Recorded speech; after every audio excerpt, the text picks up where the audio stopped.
सहकार radio पर ढेर सारी मस्ती और जानकारियाँ।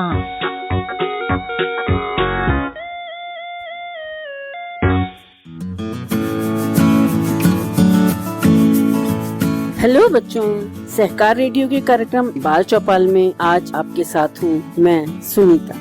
बच्चों, पिछले सप्ताह आपने नेली ब्लाई के जीवन पर आधारित कहानी सुनी, न्याय संगत होने का महत्व। नेली के जीवन से संबंधित एक और साहसिक घटना सुनाना चाहती हूँ। आशा है तुम्हें जरूर पसंद आएगी। यह एक ऐसे समय की कहानी है जब महिलाओं का बाहर जाना और काम करना अनावश्यक समझा जाता था, अपमानजनक भी। ऐसे समय में एक महिला ने हिम्मत की और साबित किया कि महिलाएं वे सभी काम कर सकती हैं जो पुरुष करते हैं। इस सच्ची कहानी को पुस्तक के रूप में लिखा है एन डोनेगन जॉनसन ने और अनुवाद किया है जाने माने विज्ञानी श्री अरविंद गुप्ता ने।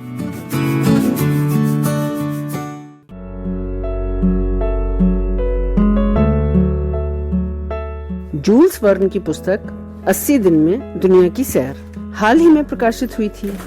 यह एक ऐसे आदमी की कहानी थी जिसने केवल 80 दिनों में पूरी दुनिया का चक्कर लगाकर एक कीर्तिमान स्थापित किया था। उन दिनों यात्रा करना आसान नहीं था। ना तो हवाई जहाज होते थे, ना मोटर कार, या तो घोड़ा गाड़ी पर या घोड़े पर सफर करना पड़ता था। वास्तव में इतनी जल्दी कोई भला कैसे पूरी दुनिया का चक्कर लगा सकता है? सनी ने कहा। ओह, मुझे क्या पता, नेली ने कहा। नेली मिस्टर पुल्सिर के पास गई और उन्हें अपनी योजना बताई। मैं भी दुनिया का चक्कर लगाना चाहती हूँ, उसने कहा, और मैं ऐसा केवल 75 दिनों में करना चाहती हूँ। असंभव, मिस्टर पुल्सिर बोले, इतने कम समय में ये नहीं किया जा सकता। और फिर तुम एक लड़की हो और लड़कियाँ अकेले यात्रा बिल्कुल नहीं करती। यह तो न्याय संगत नहीं है, नेली ने विरोध किया। पुरुष तो हमेशा ही अकेले यात्रा करते हैं, तो एक महिला वही काम क्यों नहीं कर सकती? मुझे पता है, मैं कर सकती हूँ। जरा सोचिए, इस यात्रा में मैं अपने अखबार के लिए कितने रोमांचकारी लेख लिख पाऊंगी। मिस्टर पुल्सिर इस बारे में सोचने लगे और आखिरकार उन्होंने हामी भर दी। हाँ, ये बहुत रोमांचकारी होगा, शायद हमारे समय की सबसे अधिक रोमांचकारी कहानी। ठीक है, तुम जाने की तैयारी करो। जब दूसरे पत्रकारों ने नेली की यात्रा के बारे में सुना तो वे ईर्ष्या से बेहाल हो गए। उन्हें विश्वास ही नहीं था कि नेली मात्र 75 दिनों में ये यात्रा पूरी कर पाएगी। मिस्टर पुल्सिर को किसी पुरुष को भेजना चाहिए था, एक पत्रकार ने कहा।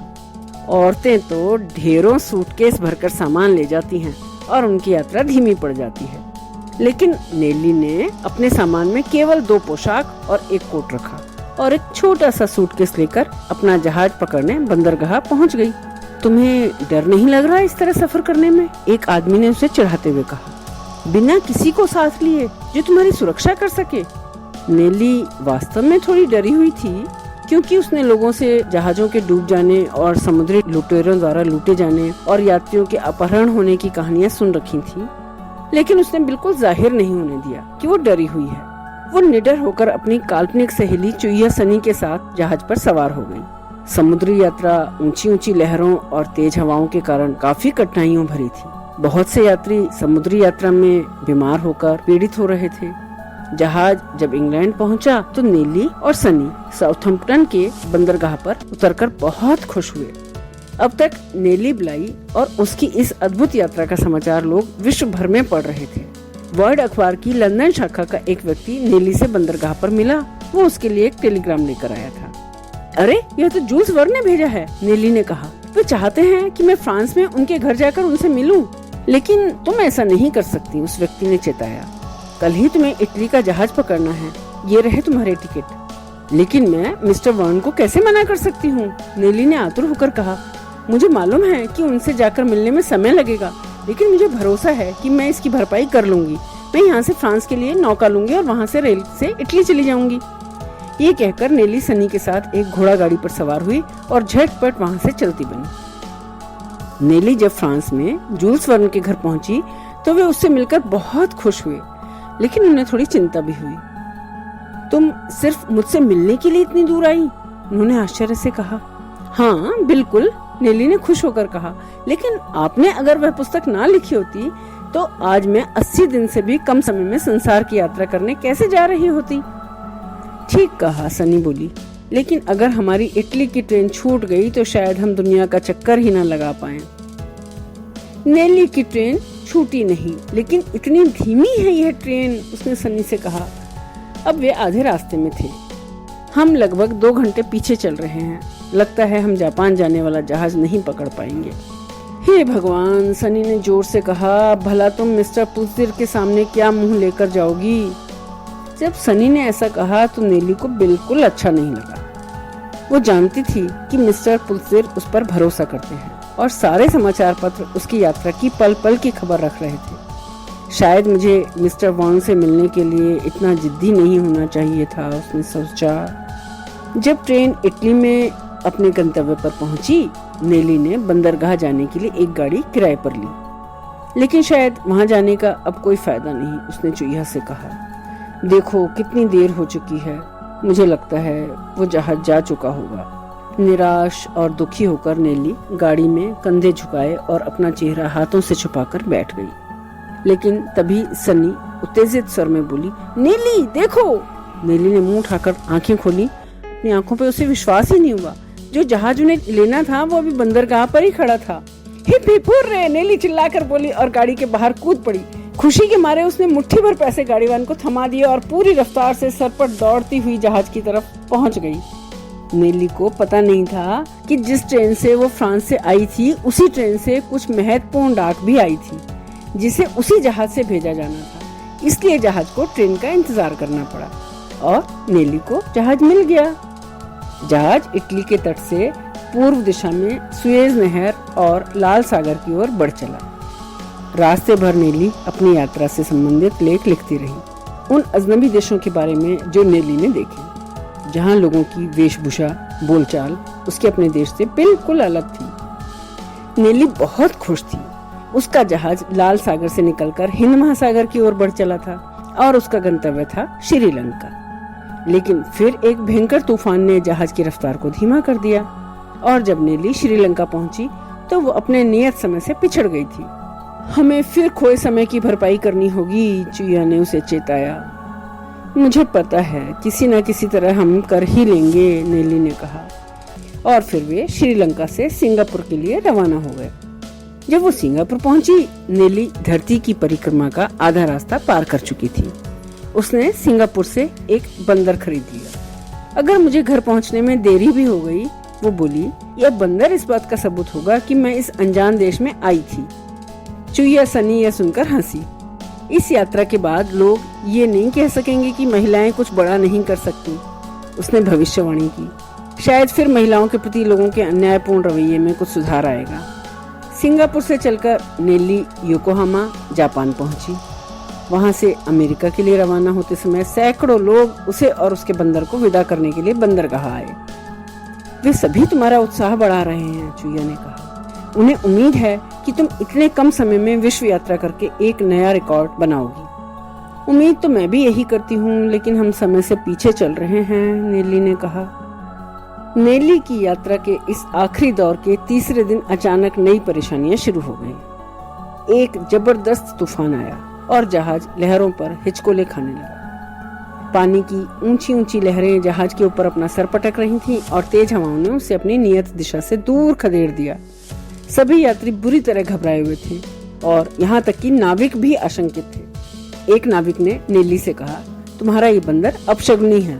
सबको पता है कि बंदर को जहाज पर लाने का मतलब है बदकिस्मती को दावत देना। तुम इसे समुद्र में फेंक दो, तभी तूफान थमेगा। ये तो बहुत अन्यायपूर्ण बात है, नेली ने कहा, और मूर्खतापूर्ण भी। भला बंदर तूफान का कारण कैसे हो सकता है? बच्चों, तुम्हें क्या लगता है क्या हुआ होगा उस बंदर के साथ? क्या नेली ने उस बंदर को फेंक दिया होगा? देखो।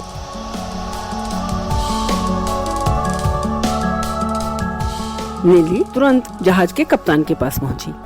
मैं अपने बंदर को जहाज से नीचे हरगिज नहीं फेंकूंगी, उसने कहा। मुझसे ऐसा करने की आशा बिल्कुल मत करना, और इस बंदर का तूफान से कोई लेना देना नहीं है। सौभाग्य से कप्तान अंधविश्वासी नहीं था। बिल्कुल ठीक, तुमसे अपने बंदर को फेंकने की आशा करना एकदम न्याय संगत नहीं है, उसने कहा। बंदर तुम्हारे पास ही रहेगा, लेकिन इसे छिपा कर रखो जिससे कि नाविक आशंकित न हो। 2 सप्ताह की मुश्किलों भरी यात्रा के बाद जाकर नेली के जहाज को धरती का किनारा दिखाई दिया। आखिरकार हम सैन फ्रांसिस्को की खाड़ी को पहुंच ही गए, नेली ने उत्साहित होकर कहा। और मैं देख रहा हूँ कि लोगों की भीड़ तुम्हें देखने के लिए वहाँ इंतजार कर रही है, कप्तान ने कहा। लेकिन मुझे अफसोस है कि मैं तुम्हें जहाज से उतरने की इजाजत नहीं दे सकता। सुना जा रहा है कि इस जहाज पर किसी को चेचक की बीमारी हुई है और स्वास्थ्य अधिकारी यह सुनिश्चित करना चाहते हैं कि जहाज से उतरने वाले सभी लोग पूरी तरह स्वस्थ हों। लेकिन मेरा उतरना बहुत जरूरी है, नेली ने ऊंची आवाज में कहा। मैं बिल्कुल भी समय नष्ट नहीं कर सकती। जरूरी हुआ तो मैं समुद्र में कूद जाऊंगी और तैर कर चली जाऊंगी। तुम्हें क्या लगता है बच्चों, क्या नेली को वाकई समुद्र में कूदना पड़ा होगा? कप्तान को लगा कि शायद कहीं वह वाकई ऐसा न कर बैठे, इसलिए उसने उसे जहाज से उतारने का एक और रास्ता निकाला। उसने नेली, उसके बंदर और चुईया सनी को एक छोटी नौका में बिठाकर सैन फ्रांसिस्को बंदरगाह की तरफ रवाना कर दिया। वहाँ हमारे स्वास्थ्य की जांच के लिए एक डॉक्टर इंतजार कर रहा है, नेली ने कहा। अब हमारा अधिक समय बर्बाद नहीं होगा।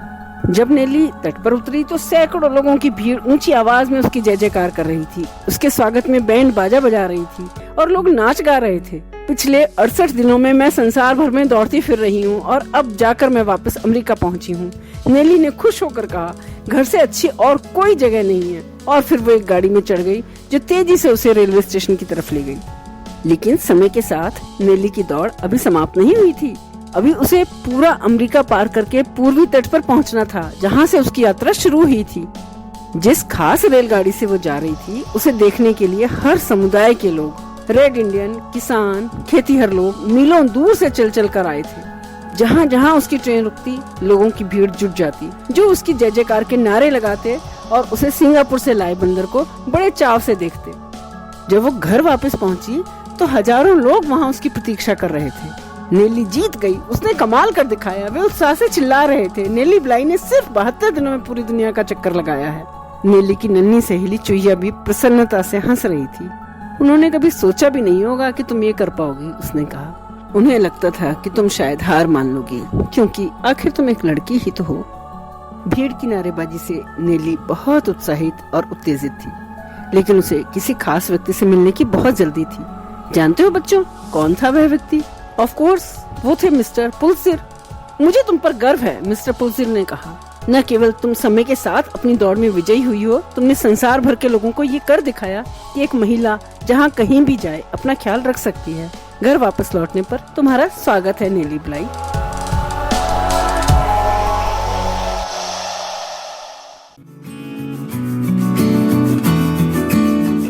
तो बच्चों, ये थी कहानी न्याय संगत होने का महत्व। आप सुन रहे थे सहकार रेडियो का कार्यक्रम बाल चौपाल। आपको ये कहानी कैसी लगी, कमेंट बॉक्स में लिखकर हमें जरूर बताइएगा। अगर आप ये कार्यक्रम पहली बार सुन रहे हैं और हमसे जुड़ना चाहते हैं तो व्हाट्सएप ग्रुप से जुड़ने के लिए 9617226783 पर अपना नाम और जिला लिखकर भेजें। फेसबुक से जुड़ने के लिए पेज लाइक करें, या फिर अगर आप हमसे यूट्यूब पर जुड़ना चाहते हैं तो हमारा चैनल सब्सक्राइब करें। सभी लिंक डिस्क्रिप्शन में दी गई हैं। तो आज के लिए बस इतना ही। अगले हफ्ते ऐसे ही किसी और कार्यक्रम के साथ फिर मिलेंगे। तब तक के लिए दीजिए इजाजत मुझे, यानी सुनीता को। बाय बच्चों।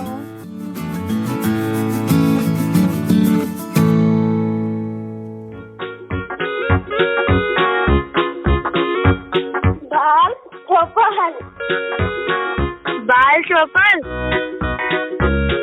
बाल चौपाल। सहकार रेडियो पर ढेर सारी मस्ती और जानकारियाँ।